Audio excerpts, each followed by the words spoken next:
Hello Internet! Today we're going to write our first Python program. Without further ado, let's get started. First, we have to have Python 3 installed. If you do not have Python 3 installed, please check our previous tutorial. Let's program. First, we open the idle IDE. Once we have idle open, we are going to type the following: print, open parenthesis, open quotation, hello YouTube, exclamation mark. We close the quotation mark and we close the parenthesis. We click enter. We could see that the program returns hello YouTube. So now we will save this file. We will click File, Save As, or Ctrl-Shift-S, and then we will save the program on the desktop, and we are going to call it Hello YouTube. We click on Save, close the program. We're going to open the Hello YouTube file with idle, and we're going to click in edit with idle, and we're going to get rid of all of the unnecessary text.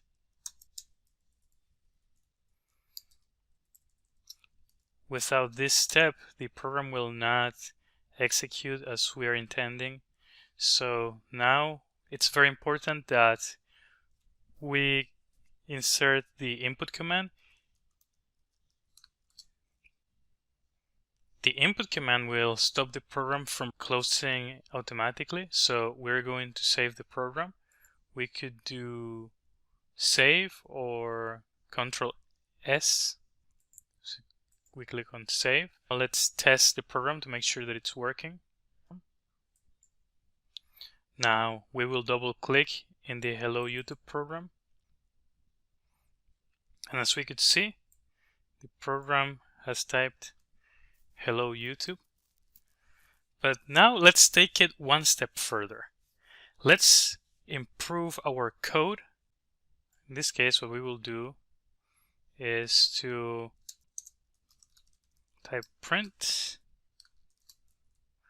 and let's create a border around our text. So we're just using some dashes to make it look nicer.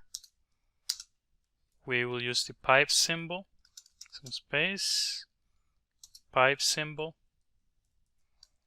and we will do the exact same.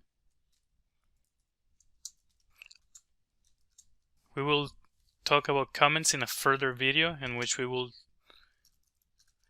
discuss what this means, but for now, you just need to know that this will help Python understand that this will let the computer or the operative system know that the version of Python that we're using is Python 3.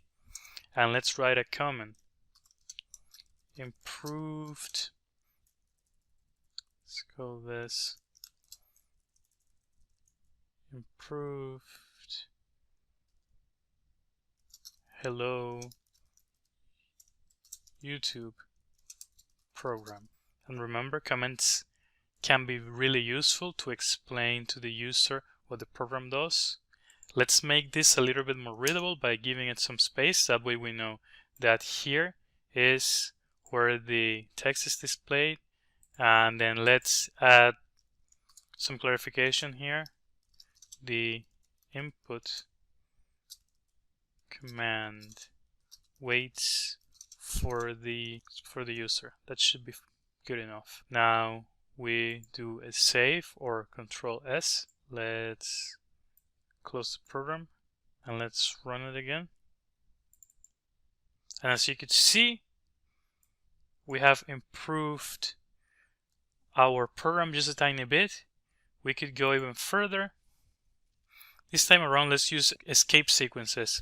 Escape sequences, we could think of them as characters or sequence of characters used to determine how the text is going to be formatted. So let's do /t, we'll do /t/t. A very useful escape sequence is the space n, at least in Windows, which gives some space. It's similar. We could think of this as tapping on enter, and we could think of /t as doing tab. So we will save the program again by going to File and Save, or Control S. We will close the program. We will run the program again. And as we could see, there is a space in between first line, and we could see that there is a tab now. This could be very, very useful when we need to format text that will appear on the screen.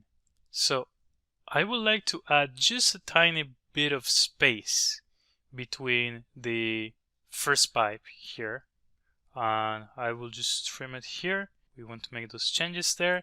This will be the final changes. So let's edit again. And this process is very similar to what you will do once you are programming. Let's add a space here, space, and it should be trimmed here. Save, you're getting the hang of it. And this is the same process that you will use for any program. Let's open the program again and let's see the results. And voila, there we have it. Congratulations on your first program. Now it's time for the coding challenge. The best way to learn how to program is by writing programs on your own time. Because of this, we will give you your first coding challenge. In this coding challenge, you will create a business card using what you have learned on this tutorial. A result might look similar to this example. The result might look as follows. It should include your name, title, and an interesting quote. Once you're done, share your results in the comment section. If you found this video helpful, smash the like button and subscribe. See you in the next tutorial. Bye!